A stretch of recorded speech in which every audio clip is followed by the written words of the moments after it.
Shalom, berjumpa lagi dengan saya Yonatan Rikitan dari Bandung, menyampaikan berita sukacita, kabar gembira buat saudara dan saudari yang terkasih di dalam Kristus.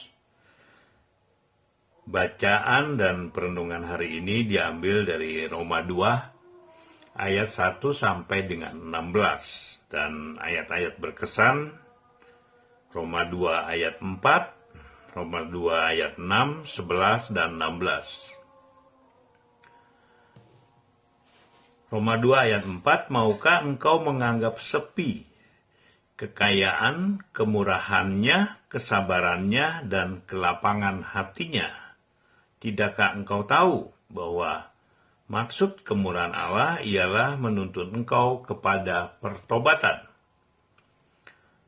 Roma 2 ayat 6, ia akan membalas setiap orang menurut perbuatannya. Roma 2 ayat 11, sebab Allah tidak memandang bulu. Roma 2 ayat 16, hal itu akan nampak pada hari bila mana Allah sesuai dengan Injil yang kuberitakan akan menghakimi segala sesuatu yang tersembunyi dalam hati manusia oleh Kristus Yesus. Perenungan hari ini diberi judul penghakiman yang adil. Mari kita berdoa.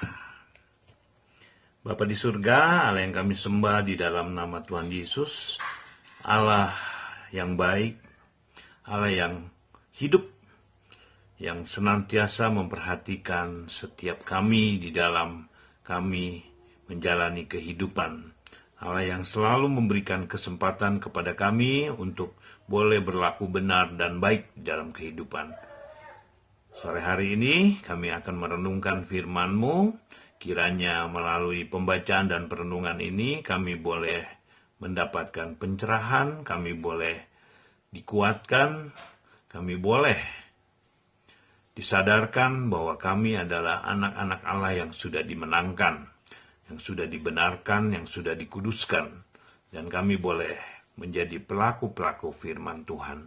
Terima kasih Bapa, berkati kami semua, baik yang mendengar maupun yang membacakannya. Terima kasih Bapa, di dalam nama Tuhan Yesus, haleluya, amin.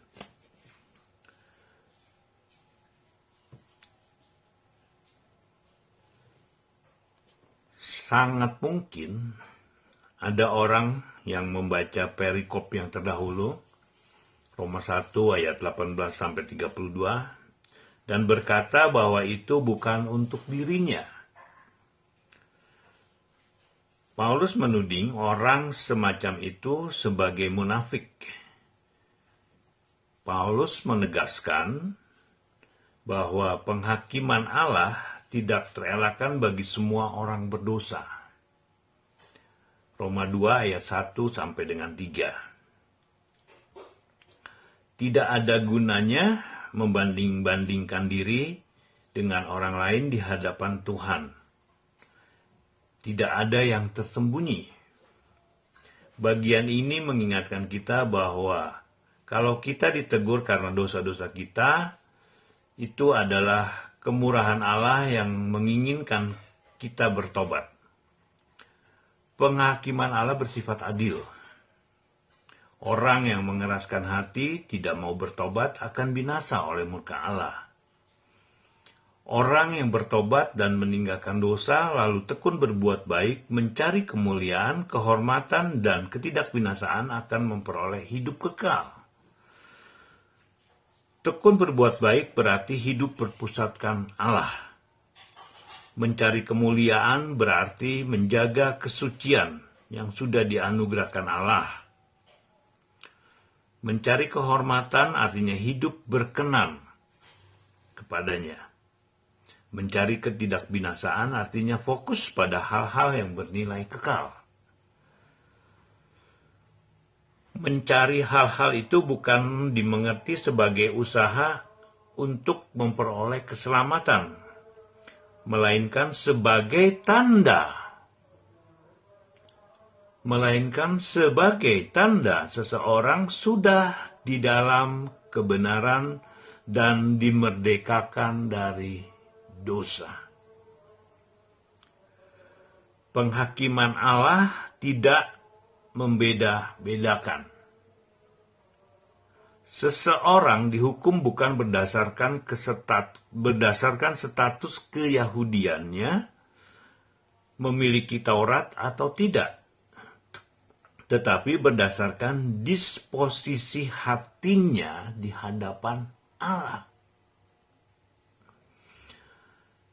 Allah mengetahui isi hati manusia, apakah terbuka terhadap Kristus, terbuka kepada Kristus, atau mengeraskan hati untuk menolaknya. Jangan terkecoh dengan penampilan kesalehan yang palsu.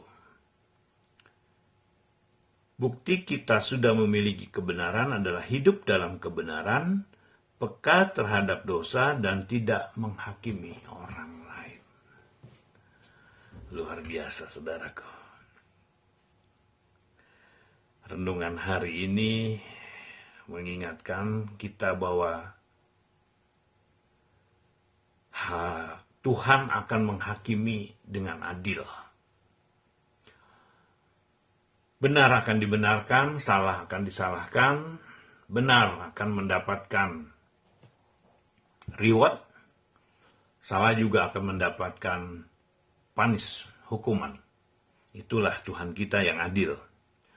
Saudara, apabila di sini diingatkan dalam renungan hari ini, apabila kita ditegur oleh karena dosa-dosa kita, itu adalah kemurahan Allah yang menginginkan kita bertobat. Sebagai anak-anak Tuhan, kita harus terbuka terhadap teguran. Karena Tuhan memberikan kepada kita, sudah memposisikan kita sebagai orang-orang yang sudah dibenarkan. Sebagai orang-orang yang sudah dikuduskan. Dan yang teristimewa buat kita orang-orang percaya adalah kita memiliki Roh Kudus di dalam hati kita. Nah, kepekaan terhadap dosa adalah kepekaan kita mendengar suara Roh Kudus di dalam hati nurani kita. Hati nurani harus senantiasa dilatih menjadi peka terhadap suara Roh Kudus.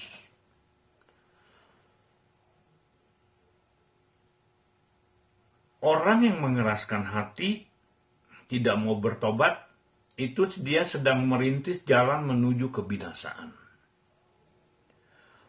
Orang yang bertobat, lalu dia bertekun di dalam firman Tuhan, bertekun di dalam iman dia, bertekun berbuat benar, melakukan kebenaran dan kebaikan, dia akan memperoleh kemuliaan.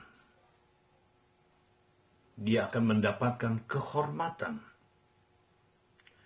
dan memperoleh hidup yang kekal. Ketekunan berbuat baik bagi orang yang sudah terima Tuhan Yesus itu bukan lagi cari keselamatan. Karena kita sudah diselamatkan. Kita sudah dibenarkan.